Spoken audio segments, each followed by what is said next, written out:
Olá, alunos de fisioterapia da UFMS, meu nome é Marilena, em Fiestas Ulim, sou fisioterapeuta do Hospital São Julião há muitos anos e trabalho com a hanseníase, que é uma doença milenar muito incapacitante, e nós, fisioterapeutas, temos um papel fundamental de atuação nesta doença. Então, eu vou passar para vocês um pouquinho da teoria sobre a hanseníase.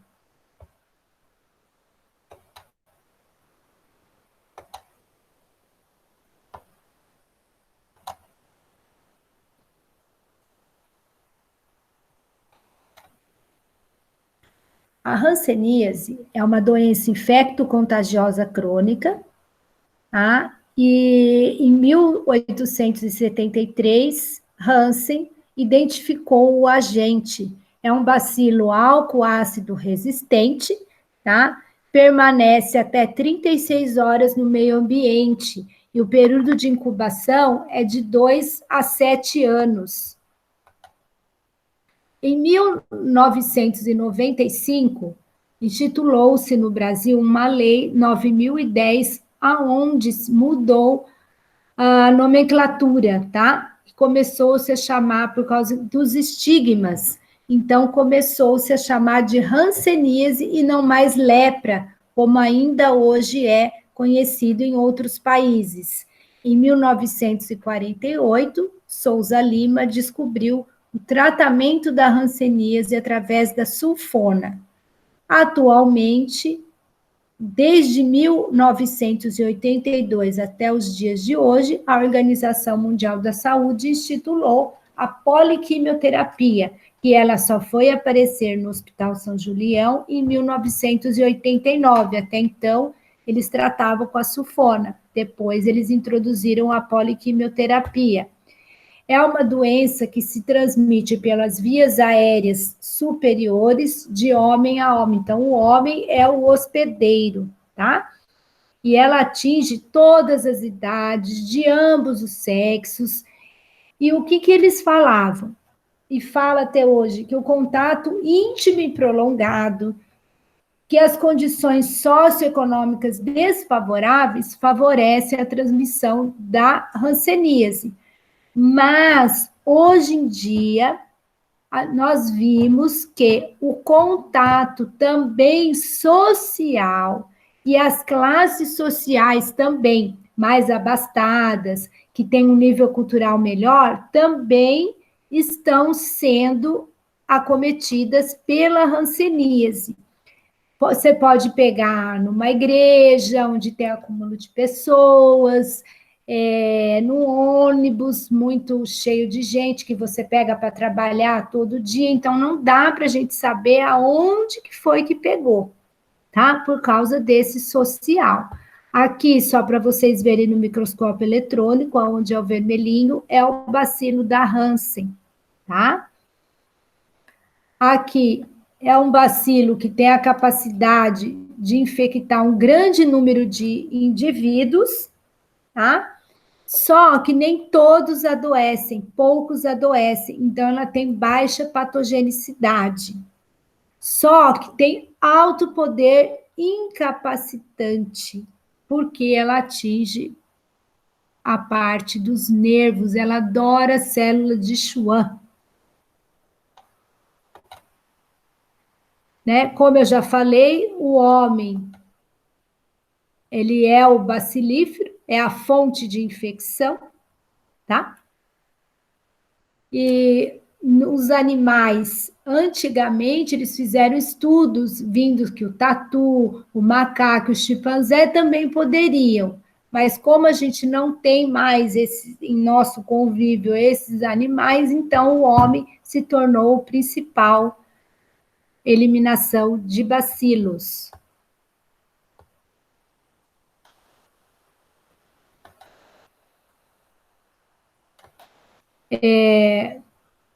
A hanseníase, ela é dividida em multibacilares, tá? Como que é a transmissão? Os doentes que são multibacilares, que têm muitos bacilos, que são os grandes transmissores das doenças, das doenças não, desculpem, é o grande transmissor da hanseníase, tá? Então, a partir do momento que você começou a tomar a poliquimioterapia, você não transmite mais, mas enquanto ele não fez o tratamento, ele tem grande carga bacilar, então ele transmite a hanseníase, tá? E como eu falei, contato íntimo e prolongado, não mais, agora também tem o contato e o ambiente social, tá? E também as características genéticas têm grande importância na multiplicação do bacilo, porque no sistema de macrófago hospedeiro. Então, o indivíduo que tem grande quantidade de bacilo, ele então vai ser o transmissor.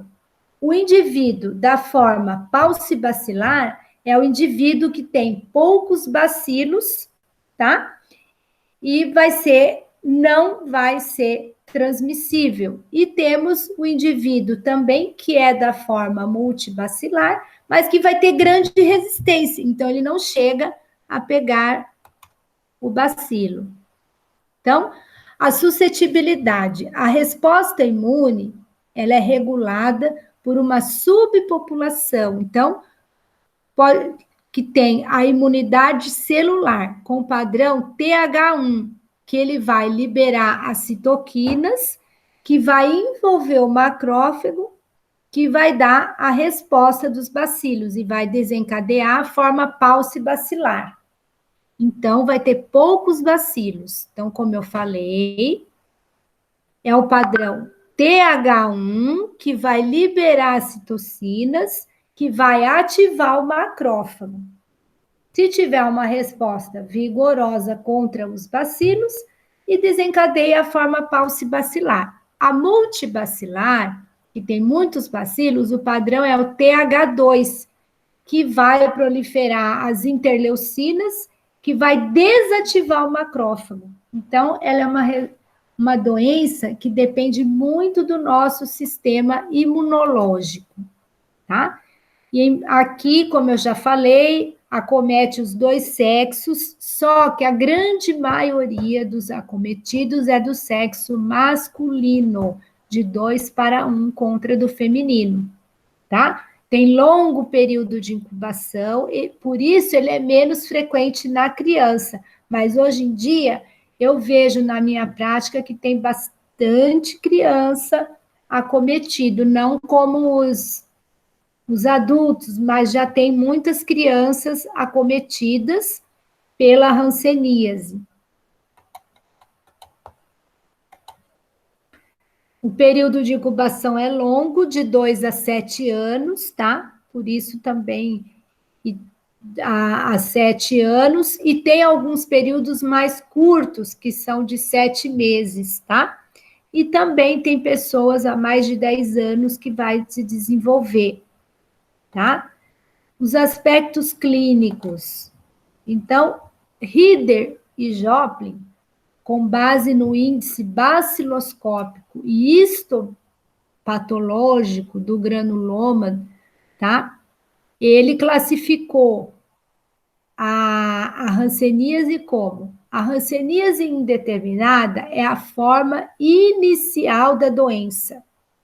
Depois ela passa a ser hanseníase tuberculoide ou tuberculoide, que é a forma altamente resistente. E temos a hanseníase virchoviana, que é a virchoviana, que é a transmissível, tem pouca resistência, tá? E tem a forma dimorfa. A dimorfa, ela pode ser uma dimorfa para o polo tuberculoide, a dimorfa e a dimorfa virchoviana, são as formas da doença. E nós temos também uma forma que é a neural pura, que é sem mancha, que já atinge o nervo, tá?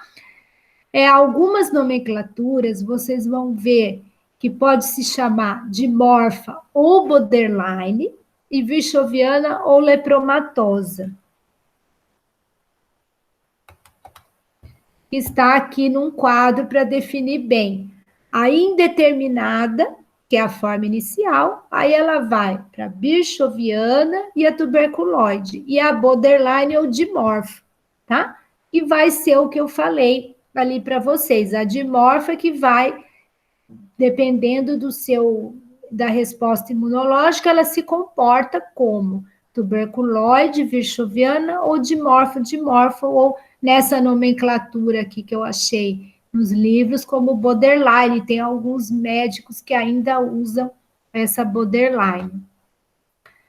Então, a Organização Mundial da Saúde, para facilitar, com o intuito de facilitar o tratamento, ela classificou a hanseníase em paucibacilar, que tem poucos bacilos, e tem menos de 5 lesões cutâneas, que é a tuberculoide e a indeterminada. E a sua baciloscopia é negativa. E a multibacilar, que tem mais de 5 lesões e acomete troncos nervosos, mais de um tronco acometido, que é a virchoviana e a dimorfo, e a sua baciloscopia é negativa. Aqui é que está o problema do diagnóstico. Por quê? Porque muitos médicos desconhecem a hanseníase, então vê lá, baciloscopia negativa, acha que não tem nada, tá? Mas por quê? Porque a maioria dos exames que a gente faz em laboratório, quando dá negativo, significa que você não tem a doença.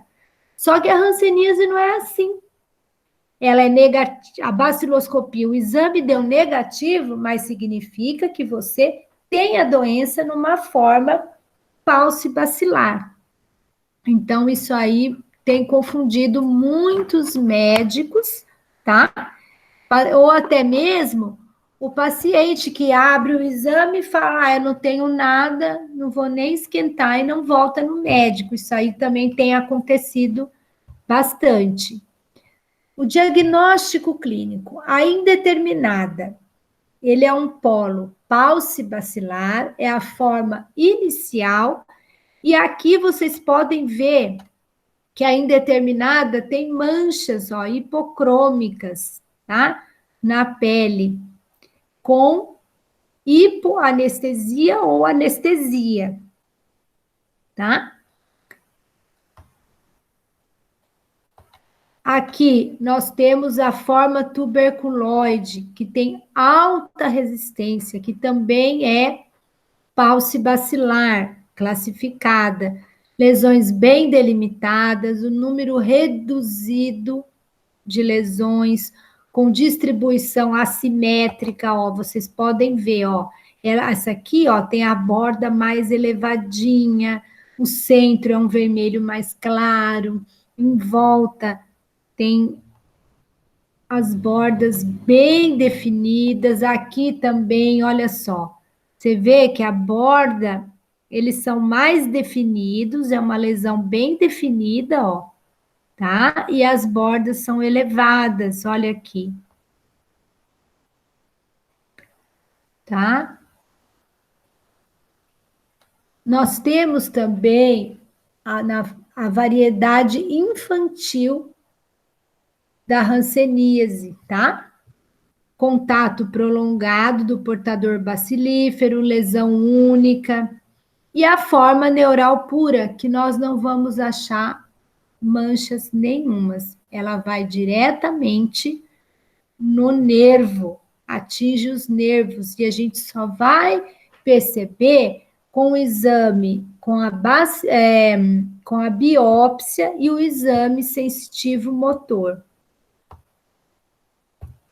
E a forma virchoviana, que é a multibacilar, e é uma forma característica, porque ela vai ter uma cor específica, ferruginosa, o paciente vai perder pelos, olha aqui, ó, como vocês podem ver, ó, madarose, falta de sobrancelha, desabamento do septo nasal, aumento do lóbulo da orelha, a pessoa fica aqui, ó, tá? Com uma cor mais, ó, olha essa orelha aqui, ó, tá? Ó aqui a hanseníase virchoviana, olha as lesões que dá na pele.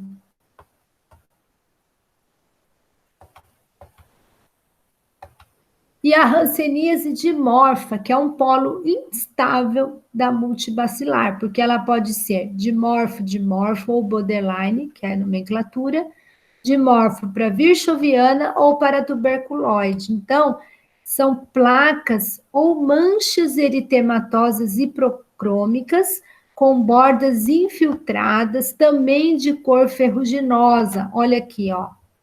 Ó, são placas avermelhadas e o centro é mais branquinho. A baciloscopia pode ser positiva se ela for tuberculoide e negativa se ela for virchoviana, tá? Olha aqui, ó, como que pode ser a dimorfo. Olha aqui, tá?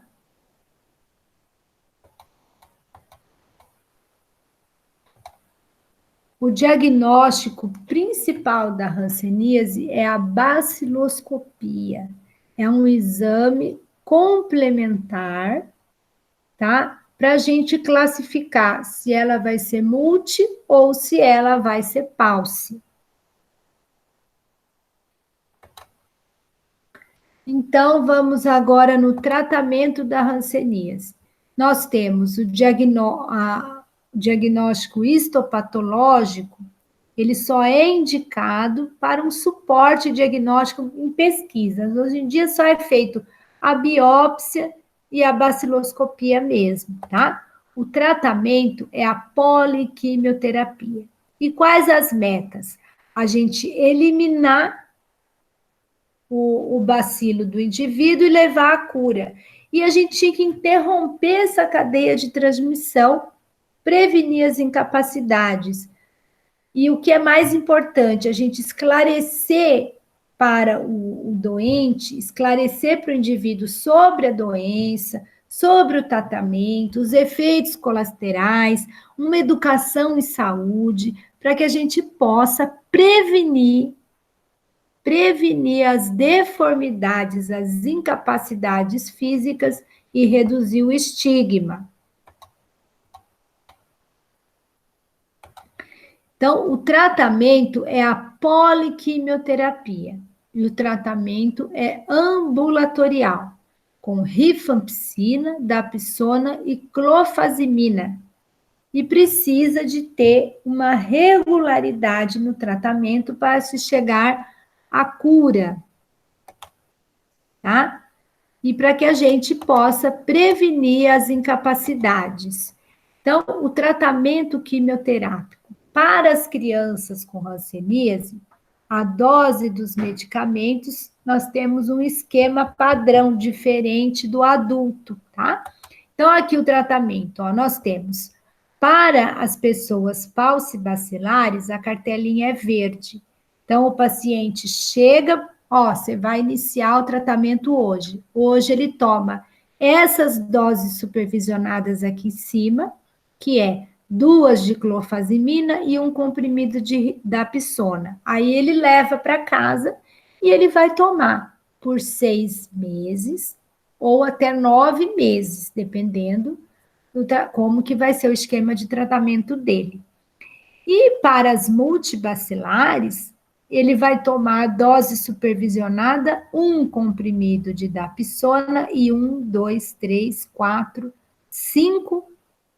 3 comprimidos de clofazimina e 2 de rifampicina. Então, essa é a dose mensal. Todo mês ele vai tomar isso.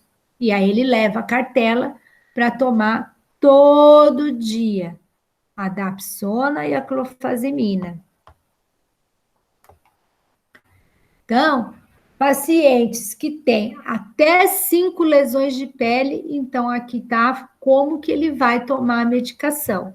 É rifampicina, é dapsona, o tratamento é de 6 meses a 9 meses, tá? Na multibacilar, ele tem a rifampicina, a Dapsona, e a duração é de 12 meses ou 18. Tá? Hoje em dia, como que eles fazem? Tem pacientes que vai até 24 doses, mas como que eles estão fazendo? Lá no São Julião, eles fazem o quê? Terminou o tratamento, eles fazem a baciloscopia. Para quê? Ah, deu 12 meses. Não é deu 12 meses e para o tratamento e fala, ó, terminou, você está de alta, vai para casa. Não. O doente tem que ser acompanhado por no mínimo 5 anos. Tá? Por quê? Porque é uma doença crônica. Então, eles fazem a baciloscopia. Se ainda ele tem um índice bacilar muito alto, ele continua tomando a medicação por 18 meses. Mas se chegou 18 meses, ele tomou 12, tem alta carga bacilar, vai tomar 18. Chegou lá no 18, ainda tem carga alta, tem paciente que precisa ir a 24 doses, até diminuir a carga bacilar dele. E com isso, ele vai fazendo o quê? As avaliações na fisioterapia, por quê? Porque ele pode ter destruição de nervos, ele pode ter uma neuropatia no percurso aí do tratamento e pode ter um enfraquecimento da musculatura. Então, para que ele não tenha deformidades instaladas, incapacidades, então é aí que o fisioterapeuta atua, tá? E nós temos também o esquema para criança. Para criança, de 0 a 5 anos, é este esquema que vocês estão vendo aqui. E de 6 a 14 anos é essas miligramas. E é aqui, pulse bacilar, tá? E a multibacilar. É a mesma cor da cartela, verde para pulse e vermelha para multi, tá? E o esquema e nós temos também o tratamento de um esquema alternativo quando o paciente tem alergia. Geralmente a dapsona dá muita intolerância, então alguns pacientes têm intolerância à dapsona, aí eles entram com a ofloxacina e a minoxiclina, que é conhecido como esquema RUM, tá? Então, os efeitos colaterais da poliquimioterapia. A rifampicina, ela causa hepatotoxicidade, é um sintoma pseudogripal, cefaleia, fadiga. A clofazimina, ela dá pigmentação na pele, então a pessoa vai ficando mais morena, tipo jambo, tá? E dá problema também intestinal. A dapsona pode levar a anemia muito séria e hepatotoxicidade. Então, por isso que tem que ser monitorado mês a mês, passar pelo médico, ou cada 2 meses, na avaliação sensitivo-motora a cada 3 meses, tá? E o que é recidiva? Recidiva é quando nós temos novos sinais, o paciente terminou o tratamento e ele começa a ter novos sinais e sintomas da doença, tá?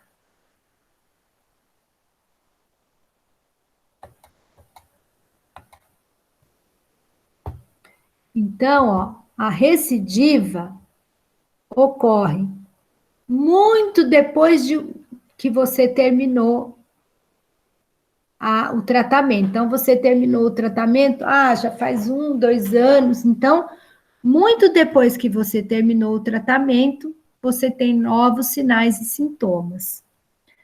A reação adversa pode ocorrer durante o tratamento, tá? A recidiva, ela é de forma lenta, e já a reação adversa é súbita. Os distúrbios sistêmicos na recidiva ela não vem com febre e mal-estar. Na reação adversa, sim, porque pode ser reação adversa a medicamentos, tá? As lesões antigas. Na recidiva, algumas podem aparecer, tá? E pode ter eritematosa, pode aparecer, se agravar algumas lesões antigas. Na reação adversa, todas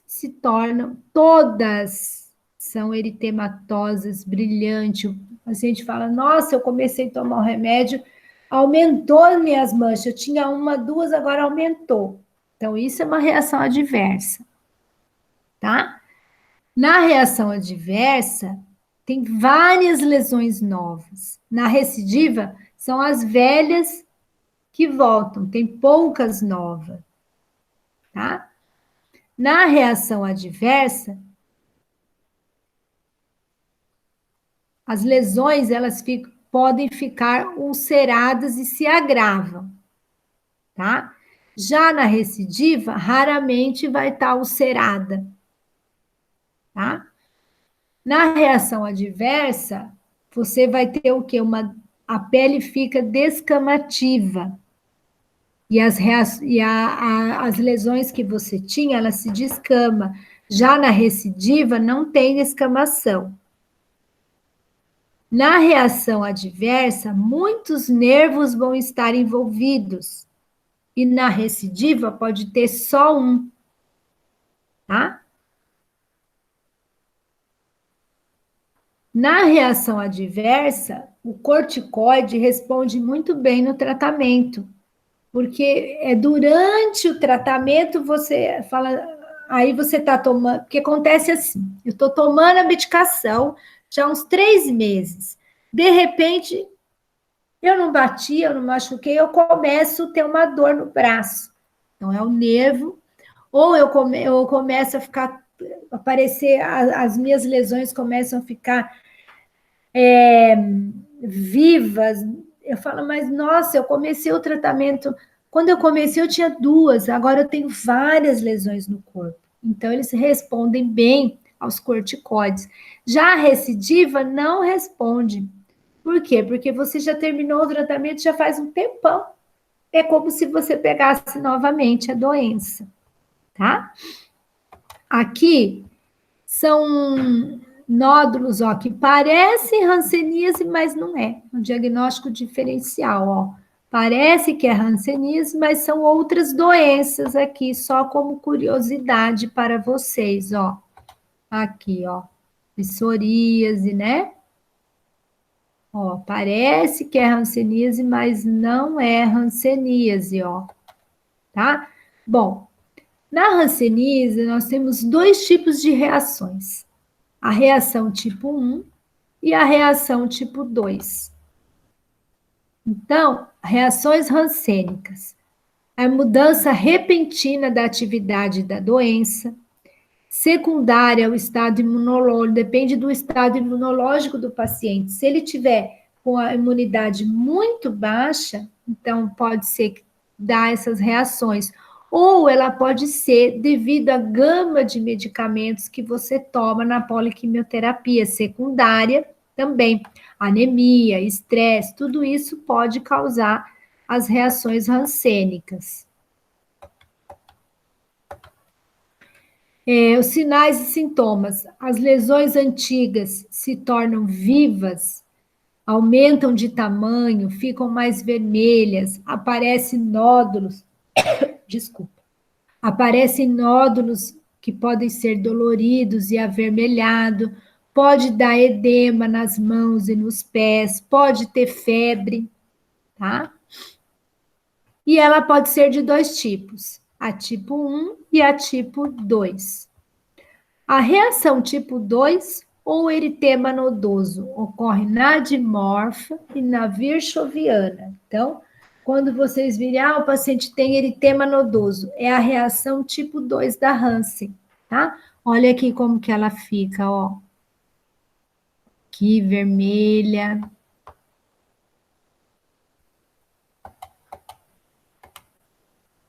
Tá? Então, ó, reação tipo 2, eritema nodoso, ocorre na virchoviana, ou nessa nomenclatura mais antiga, lepromatosa, ou na dimorfo, ou dimorfo lepromatosa, ou virchoviana, que é a dimorfo virchoviana, aqui ela está como borderline, tá? Ele é mais tardio o início, ela causa a síndrome imune complexo por precipitação de antígeno anticorpo. As lesões pré-existentes não se agrava e aparece placas e nódulos, tá? A pessoa sente febre, calafrio, parece que ela está com artrite, dói o corpo inteiro dela, fica muito mal. Pode dar edemas nos pés, dano neural, tá? A reação tipo 1, ela é conhecida como reação reversa e ela pode dar na dimorfo-dimorfo, na dimorfo-tuberculose ou na dimorfo-virchoviana. Então, vocês viram que a tipo 2 é só na virchoviana e na dimorfo-virchoviana. Agora, a dimorfo-dimorfo, dimorfo-tuberculoide e dimorfo-virchoviana também pode ter tem a reação tipo 1 ou reação reversa, tá? Ela acontece até 6 meses que você começou a poliquimioterapia. Aumenta a imunidade celular, tem sinais de inflamação aguda, as lesões pré-existentes, tem lesões novas, tá? Não tem manifestação sistêmica de febre, calafrios e artrite e pode ter espessamento de troncos neurais. O tratamento do eritema nodoso, vocês lembram? Ó, voltando. Eritema nodoso, reação tipo 2. Vai ser o quê? Talidomida, a prednisona com a clofazimina e a pentoxifilina. Então, o médico vai escolher o tratamento desses daqui, tá? A reação tipo 1 ou reação reversa, olha como que fica, ó. Edema, aqui, tá? E o tratamento da reação tipo 1 ou reação reversa é a prednisona. É a que mais se usa nesses casos. Aqui, os nervos acometidos com as deformidades. Por exemplo, na face, nós temos o trigêmeo e o facial. E o que ele pode dar? Triquíase. O que é triquíase? É a inversão dos cílios para dentro, em vez de ele ser para fora, ele é para dentro. O equitrópio. O equitrópio é desabamento da pálpebra inferior. O lagoftalmo é que ele não consegue fechar totalmente o olho e pode dar úlcera de córnea. Olha, a triquíase, muito raro, equitrópio também é raro, as úlceras de córnea, tá? Eu não vi nenhum, todo o tempo que eu estou trabalhando na hanseníase, não vi nenhuma úlcera de córnea. Nas mãos, nós temos quando vocês podem ver, no sulco do deltoide, nós temos o nervo radial. Entre o epicôndilo e o olecrano, nós temos o nervo ulnar. Nós temos o mediano, aonde no túnel do carpo, e temos também, próximo do polegar, no punho, o nervo radial cutâneo. Então, nós vamos ter as garras, as miotrofias, as úlceras, reabsorção de falanges, pode ter a mão caída, tá? E nos pés? Nos pés nós temos próximo do joelho, que vocês estão vendo aqui, ó. É o nervo fibular comum, que é um ramo do ciático. No maléolo interno, nós vamos ter o nervo tibial posterior e no maléolo externo, o nervo sural. que vão causar garras de artelhos, úlceras, reabsorção e uma deformidade que é o pé de Charcot. O que a gente faz quando a gente tem acometimento dos nervos e que são incapacitantes? Então, o que fazer? Primeiro, a vigilância dos contatos. Todo mundo que mora junto tem que ser examinados.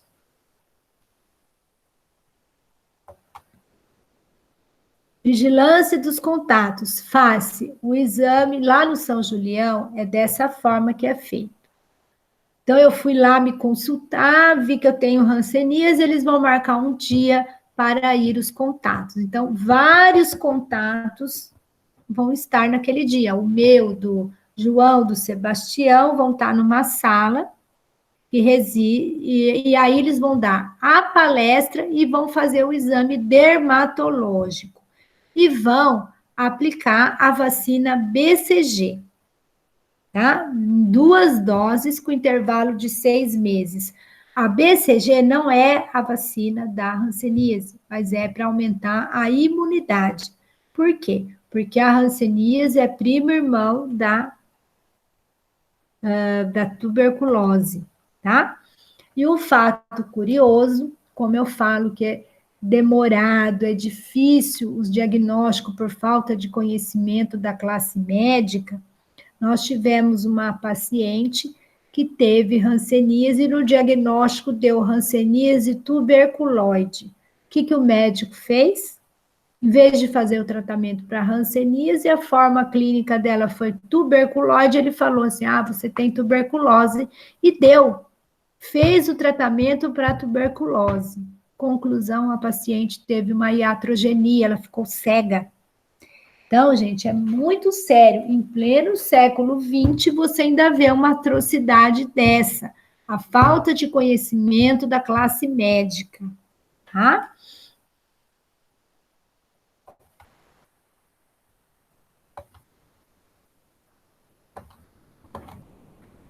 Então, na hanseníase, o que funciona? É o diagnóstico correto, a escolha adequada do tratamento, a relação equipe e paciente, para quê? Para que ele adira ao tratamento, para que ele siga as orientações, para que ele faça o tratamento correto, educação em saúde, e seja comprometido com os profissionais. Então, tratamento da hanseníase. Gestação e hanseníase. Tratamento pode ser realizado durante a gestação e a lactação sem problemas.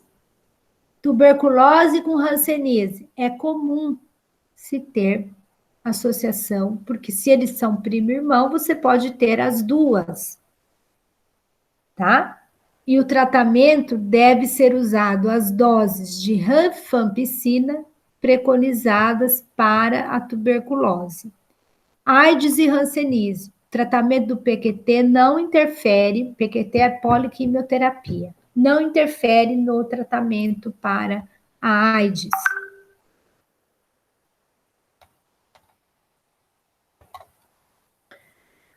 O tratamento, acompanhamento, recidiva. A recidiva, como eu falei para vocês, é o desenvolvimento de novos sinais e sintomas da doença após ter feito o tratamento correto.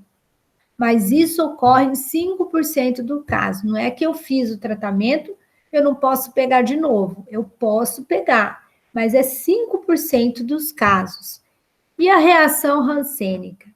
O estado de reação do hospedeiro com a exacerbação de lesões clínicas. Então, essas reações, tanto a tipo 1 como a tipo 2, ocorrem em 50% dos casos tratados. Então, aqui, reação tipo 1, MH tuberculoide.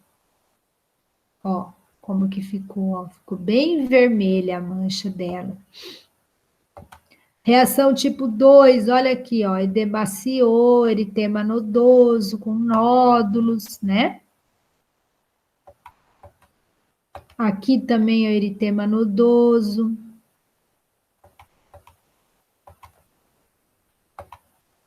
Os estados reacionais. Bom, reação tipo 1.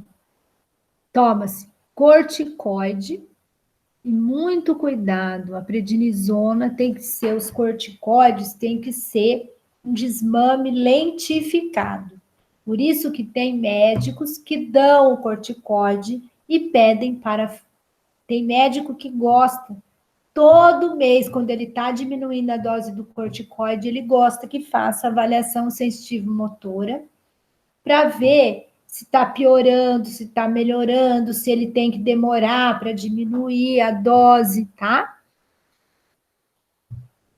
Se ele tem uma neurite, então o que, que eu vou fazer? Ele está com o nervo inflamado, eu vou imobilizar, ou até mesmo cirurgias compressivas. E na reação tipo 2, ou eritema nodoso, é a talidomida, tá? A talidomida é a droga principal de escolha. Neurite. O tratamento, primeiramente, descobriu-se que você tem neurite do nervo ulnar. Tá lá com dor, tá doendo demais, tá demasiado, né? Então, o que, que você vai fazer? O uso de corticoide com o repouso do membro e você vai monitorar a função neural. Por quê? Para que ele não tenha incapacidade física. E como? Com as avaliações sensitivo-motora.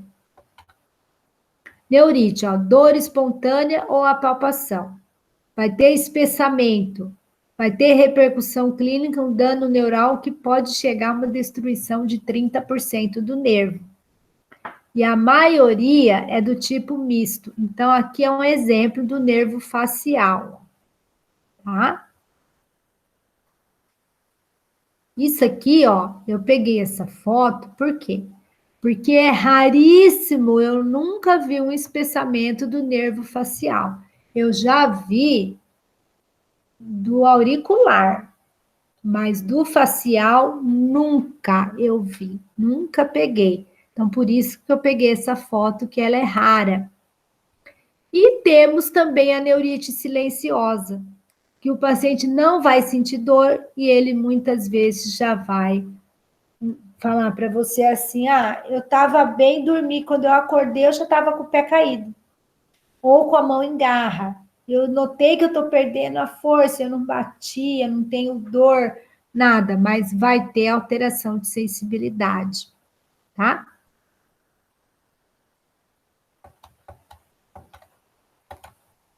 Tratamento das neurites. Esse aqui é o espessamento do auricular.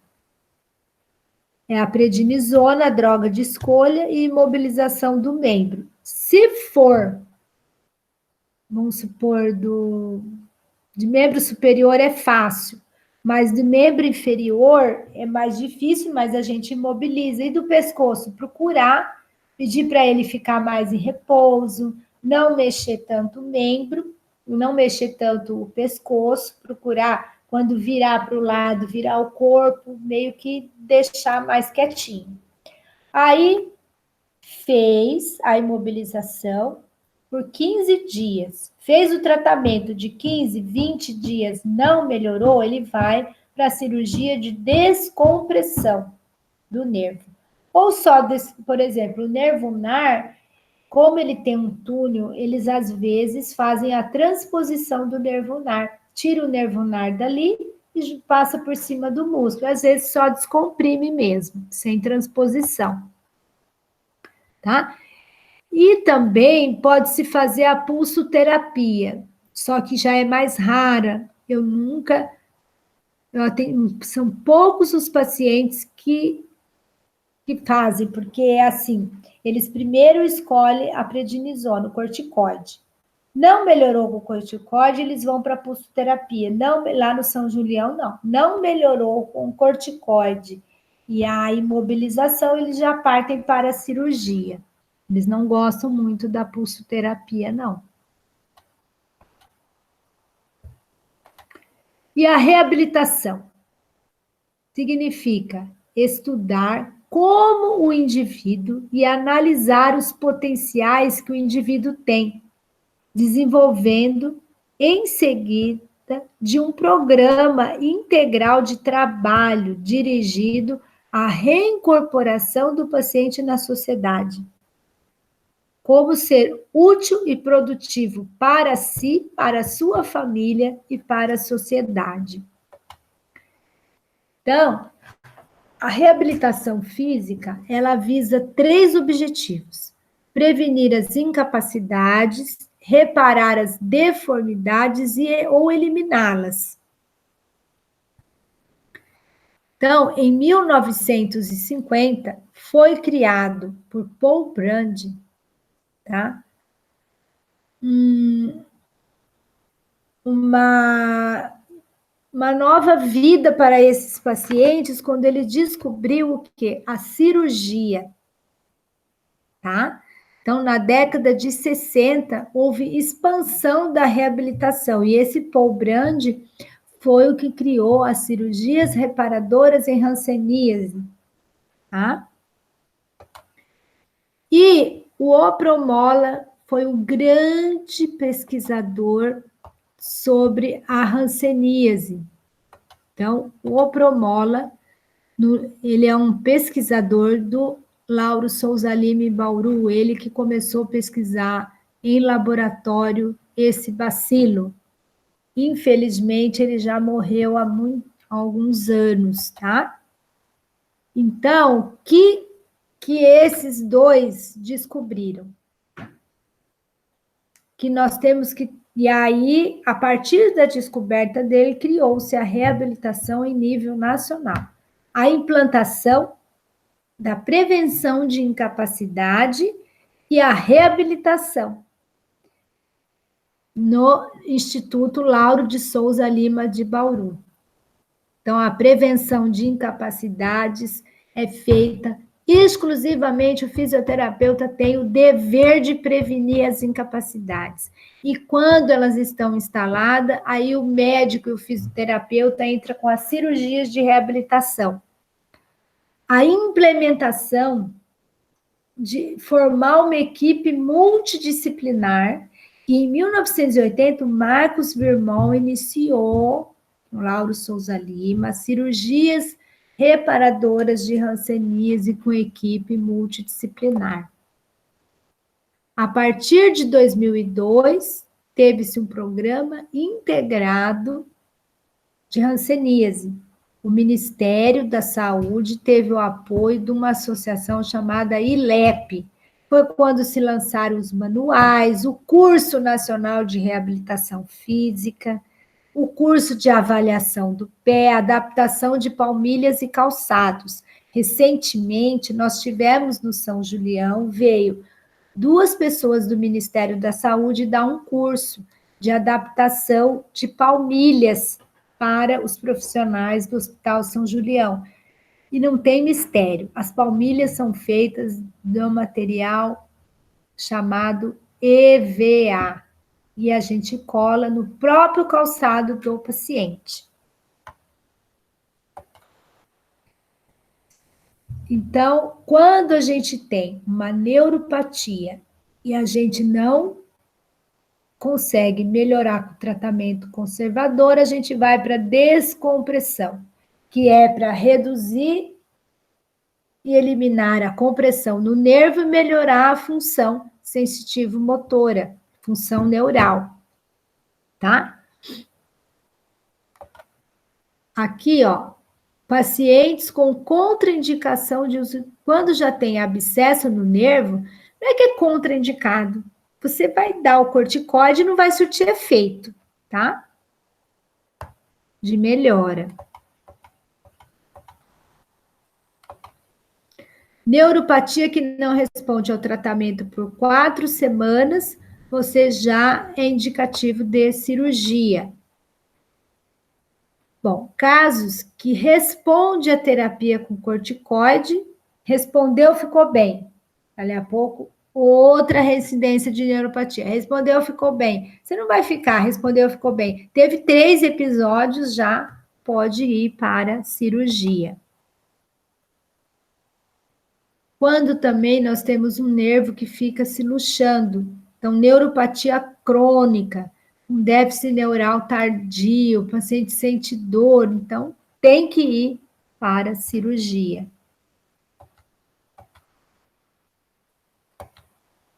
Tratamento cirúrgico. Pontos que a gente tem que observar durante a cirurgia. Tá? Isso aí são pontos que o médico tem que observar. O ligamento de Osborne, a arcada do músculo flexor ulnar do carpo, para não correr lesão. No nervo mediano, o ligamento anular e o transverso do carpo é muito importante. No tibial posterior, o retináculo dos flexores, o ligamento lacinato e a arca do músculo abdutor do hálux. No nervo fibular, a face crural e o músculo fibular longo. Tem que ser observado para que não ocorra lesão neles, tá? Então, aqui, ó, esse daqui é onde é feito nervo ulnar, nervo mediano. Aqui é o nervo tibial e aqui o nervo fibular comum, tá? Pós-descompressão neural. Então, imobilizar em tala gessada. Então, ó, por exemplo, antigamente era via de regra, tala gessada. Hoje em dia, o médico que está lá no São Julião, ele não gosta muito de colocar tala, ele já prefere, ou ele coloca uma tipóia, ou ele não coloca nada de imobilização, mas os pacientes que ficam imobilizados com a tipóia e que fazem a fisioterapia, eles ficam melhores do que os que não têm imobilização nenhuma.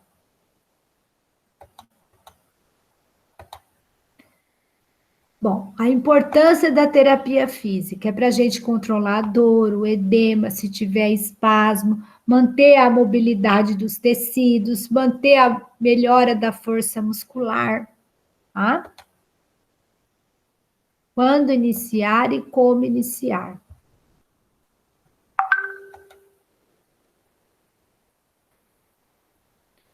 Olha. Aqui, quando iniciar. Bom, cinesioterapia. Inflamação, edema, espasmo. Eu questiono aí de fazer a cinesioterapia. Nós temos outras terapias que podem ser, por exemplo, se eu tenho uma inflamação, um edema, eu posso fazer um ultrassom. Se ele tem dor, eu posso fazer um TNS, tá? E depois eu posso, a partir do momento que vai melhorando o edema, a inflamação, eu vou e trabalho para melhorar a ADM e a força. Por que fazer e quando fazer? Bom, anatomia, a cirurgia da mão é uma anatomia delicada, pode ter infecções que levam a deformidades. A bainha digital que recobre os tendões, principalmente o flexor dos dedos, do polegar, a bainha palmar que recobre os tendões flexores, tudo isso a gente tem que pensar, tá? Então, aqui, ó a bainha do flexor longo do polegar, ó. Tá? Então, a gente tem que pensar em tudo isso aí. Por que que é importante se fazer? Então, aqui, ó.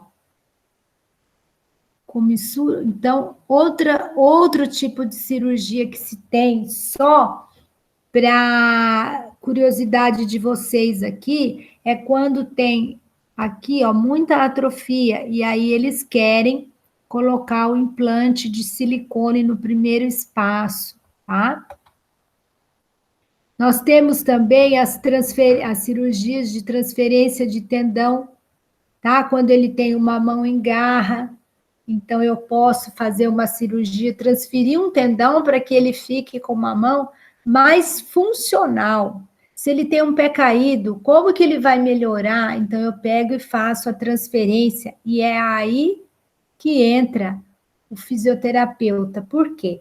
Porque ele prepara o músculo que vai ser transferido antes da cirurgia e diz para o médico, está pronto para a cirurgia. Aí ele volta para você, aí é você que vai determinar quando ele vai ter alta.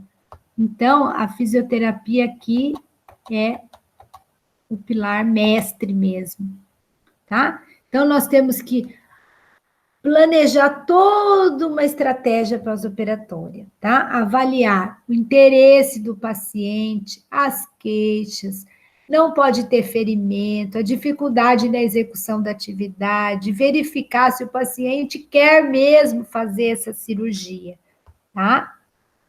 Então, aqui, ó, avaliação pré-operatória tem que ter uma boa ADM de punho, tem que ter ADM das articulações aqui, ó, das garras, das articulações interfalangianas, tá? Tem que ter. Aqui, ó, avaliar bem a goniometria, tá? Fazer as fotografias necessárias. Então, a avaliação pré-operatória, a gente vai fazer o exame de força muscular, a gente vai ver o teste de Froment e o teste de sensibilidade. Tudo isso aqui, gente, eu vou explicar para você, nós vamos ter um encontro presencial para que eu possa explicar a avaliação para vocês detalhada, a ficha de avaliação, tá? E atenção, a gente tem que informar os objetivos da cirurgia, que não é para recuperar a sensibilidade, mas sim a mobilidade, a funcionalidade do paciente, tá? Então, aqui, ó, manter e recuperar a integridade da pele, manter e recuperar a amplitude articular, os movimentos passivos, manter e melhorar a força muscular, tá? Exercícios para aumentar a amplitude de movimento pode causar o quê? Causam a ruptura de colágeno, encurtando, estimulando o processo inflamatório, fibrose, retração muscular. Então, recomenda-se realizar exercícios primeiro passivo, associar com o uso de órtese, para quê? Para a gente ir aumentando a ADM. Então, ó, se aqui, ó, isso aqui é feito com gesso, isso é com gesso. Se a garra está um pouquinho rígida, você vai fazendo gesso circular e ela vai se moldando. Mas esse gesso circular, como que a gente faz? A gente faz o gesso circular, todos os dias tira esse gesso, trabalha, mobiliza, olha como é que está essa pele, tá? Não pode colocar o gesso circular e um abraço voltado ali 2, 3 dias. É acompanhamento diário, diário. Aí, um ponto que eu queria esclarecer. Quais os músculos que eu preciso trabalhar? Por exemplo, se eu tenho uma garra mediano-ulnar, que é do segundo ao quinto, tá? Dedo, o que eu vou fazer? Ou de um dedo ou de todos? Bom, eu tenho que individualizar esse músculo. E esse aqui é um dos exercícios que eu faço para individualizar. Eu peguei o terceiro flexor superficial, tá? Quando a gente tiver numa aula presencial, eu vou estar mostrando para vocês como que é feito esse isolamento, a importância de se fazer esse isolamento, como que ele é feito, para quê? Porque eles vão pegar esse músculo e vão transferir, dividir ele em 4 tiras e colocar no aparelho extensor da mão. Tá, ó, transferência de tendões. Cirurgias que visam o quê? Reparar as deformidades causadas pelas neuropatia, tá? O grau de flexibilidade das interfalangianas é fundamental para que isso aconteça. Então, a mão em garra, nas articulações que são muito flexíveis, a técnica é Zancoli. E nas que são menos móveis, a técnica é de Bunel-Brande. No pré-operatório, nós temos que ter a extensão das interfalangianas no passivo, tem que ter uma goniometria zero. Eu tenho que ter bastante flexibilidade, trabalhar bem as fáscias. Tá? Transferência de tendão. Para oponente agora. Como que a gente vai fazer? A gente vai pegar e fazer o mesmo exercício que eu mostrei para vocês lá do terceiro flexor, só que nós vamos pegar o quarto flexor, tá? Então, boa amplitude no primeiro espaço, no mínimo 45 graus de abertura, tá? Nós temos que fazer a transferência, nós vamos utilizar na transferência para os intrínsecos, a gente usa o terceiro flexor superficial. E para a oponência, é o quarto flexor superficial. Eles têm que ter grau no máximo de 5 ou 4 no máximo. Tá? Eles têm que estar fortalecidos. Então, ó como que eles fazem. Aqui é a cirurgia, ó. Então, ele divide o terceiro flexor superficial, que já é fininho, eles vão dividir aqui para fazer, que é a técnica de Bunel-Brande, tá? E no oponente do polegar, ele vai passar para cá, ó. Fita para o dorso, ele faz uma cinta. No pós-operatório, nós temos que fazer a reabilitação física, tá? Então, o tratamento pós-operatório. Na primeira e na terceira semana, nós vamos o quê? Ele ficou imobilizado. Isso aqui é de pós-operatório. Nós vamos fazer o quê? Minimizar tudo que aconteceu de ruim por causa da imobilidade do gesso. Tá? O paciente tem que ficar na tipóia, nós temos que movimentar cotovelo e ombro, que ele ainda está com a tipóia. Na quarta semana de pós-operatório, quando ele tira o gesso e os pontos, nós temos que imediatamente, no mesmo dia, confeccionar uma tala, porque ele vai precisar de usar a tala o dia inteiro, inclusive dormir com a tala, noturna e diurna. Nós vamos fazer a mobilização passiva até ele conseguir fazer a mobilização ativa e vamos colocar nessa tala, tá? Lubrificar a pele, temos que, atenção, impedir o movimento de extensão dos dedos, associado à extensão de punho. Nós não podemos fazer ainda nesta quarta semana, tá? Mas nós temos que melhorar o retorno venoso. Na quarta semana, prevenir aderências, fazer exercícios passivos, ativos, ajudado, tá? Contraindica a flexão passiva completa dos dedos.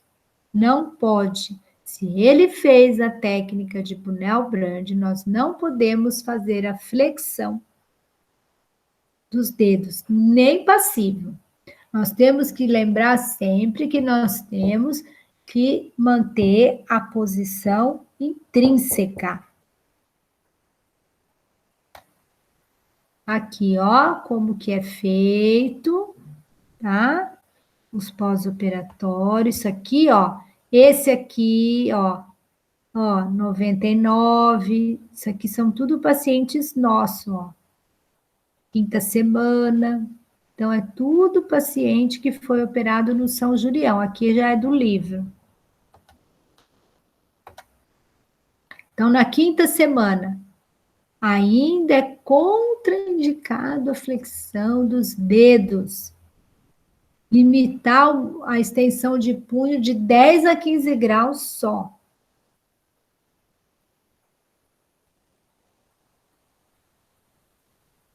E a gente tem que encaminhar, desculpe aqui a falha da escrita do slide, encaminhar a terapia ocupacional. Então, na quinta semana, a gente já pode encaminhar para a terapia ocupacional. Olha aqui, ó.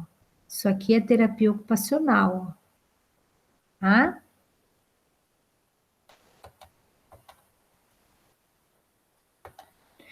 Na sétima semana, eu faço tudo igual da sexta semana. Espera lá. Desculpa, gente. Aqui, terapia ocupacional. Na sexta semana, eu faço tudo que eu cuidei da quarta e na quinta. Aí eu já começo a ativar a posição intrínseca da transferência para recuperar a ADM. Na sétima semana, eu faço tudo igual na sexta e eu começo a movimentar o punho para extensão máxima, com os dedos relaxados. Na oitava semana, eu faço tudo igual e já começo a treinar as AVDs e inicio a flexão das interfalangianas. Aqui, ó. Ó, isso aqui é uma boa. Você faz a foto antes e a foto depois, para você ver como que ele já está segurando os dedos.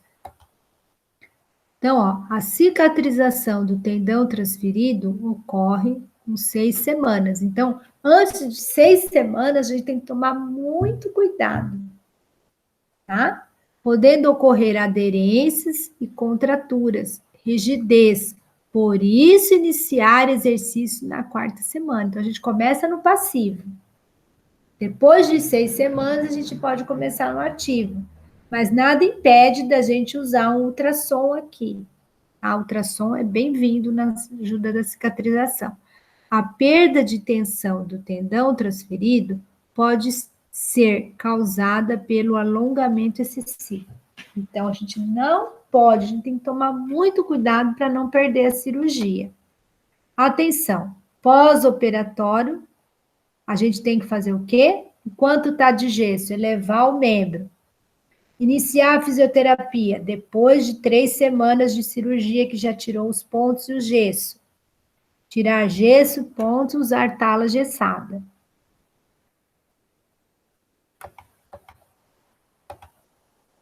Cirurgias do pé. Então, eu falei tudo sobre a mão.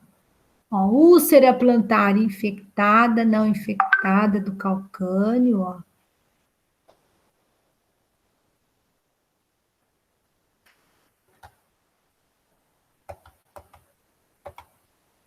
Garra de artelhos. É uma paralisia da musculatura intrínseca. Então, mobilizar as articulações metatarsofalangianas e interfalangianas do dedo dos pés. Então, a gente vai fazer tudo que a gente fazia, que fez na mão, a gente vai fazer no pé, ó. Ó, aqui é a garra de artelhos, ó, móvel e rígida, tá?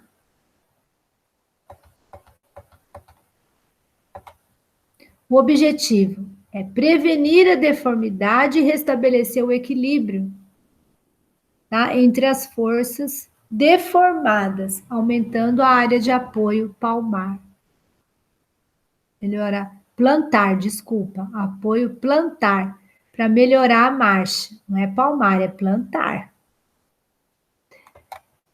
Avaliação pré-operatória. Planejar os procedimentos de terapia, avaliar. Então, é tudo que a gente já fez na mão, a gente vai fazer no pé. Verificar o que o paciente quer e explicar o objetivo da cirurgia, tá? Condições da pele, os altos cuidados, verificar o encurtamento dos músculos flexores plantares, verificar o encurtamento das interfalangianas, tá? Que não pode ter para cirurgia isso, ó. Aqui, ó, Ensinar o paciente a fazer também e a gente fazer. Aqui, ó. Goniometria, tá? Tem que ter uma dorsiflexão passiva de 90 graus. 90 graus, tá? Exame da força muscular e testar a sensibilidade.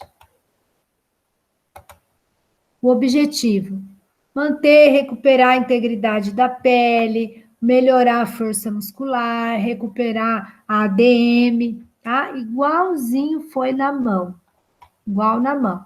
Treino da marcha com muletas.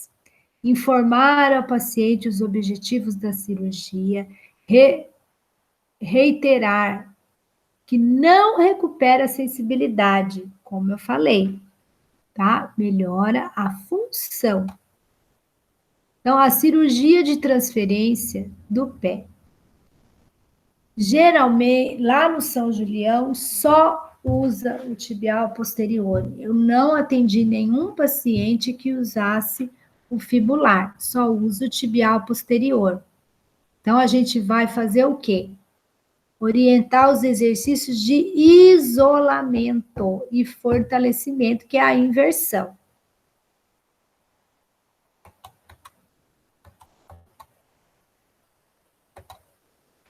Então, ó, transferência do tibial posterior, olha aqui. Paciente no pré-operatório, usando a férula de Heres. Eu estou fazendo aqui o alongamento, isso aqui é paciente nossa, tá? Estou fazendo o alongamento do tendão de Aquiles, ó. O isolamento do músculo. Esse aqui é um exemplo do pé de Charcot, olha como fica o pé, ó. Ó, bem deformado, ele pisa com a lateral do pé, ó. Ó, o raio-x. Cirurgia de transferência do tibial posterior. Isso aqui são tudo pacientes nossos da cirurgia.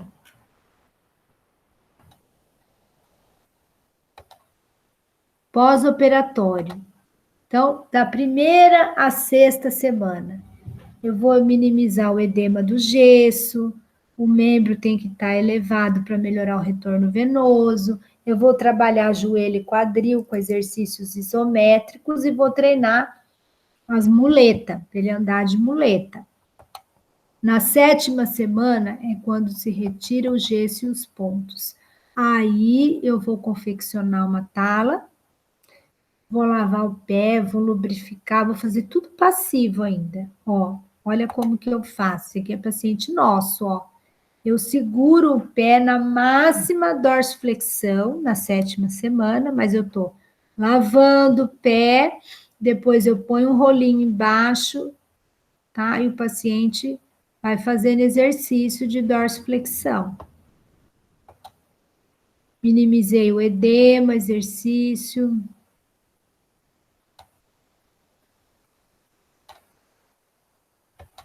Na oitava semana, os mesmos cuidados da primeira e da sétima semana, aí eu inicio o quê? Eu vou diminuindo o rolo, eu vou diminuindo a cada 2 dias, até encostar o pé no chão e ativar a transferência, ó. Aqui, ó, pera lá, na oitava semana. Na nona semana, eu vou seguir as mesmas coisas da primeira, da sétima, da oitava, e aí eu vou iniciar a descarga de peso, ó. Tá? Inicio a descarga de peso. Na 10ª semana, eu faço tudo que eu fiz da primeira à nona, e aí eu reeduco o novo movimento. No último dia desta semana, usa tala só noturna. Então, na 10ª semana, no último dia, eu vou usar a tala só noturna, se a marcha estiver completa. Aí eu uso por uma semana. Ó, ele já está deambulando. Prevenção das incapacidades.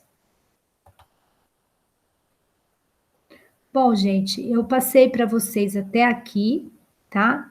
Eu acho que a continuação dos nossos slides a gente vê em algum outro momento, mais uma aula, porque daí eu vou passar bem o conceito de prevenção de incapacidade física para vocês, tá? Até a nosso próximo encontro. E qualquer dúvida que vocês tiverem, tá? Vocês podem me mandar e-mail, zulimarilena@hotmail.com ou no meu telefone, que é o WhatsApp, 99984 4017, que eu estou à disposição para tirar dúvidas.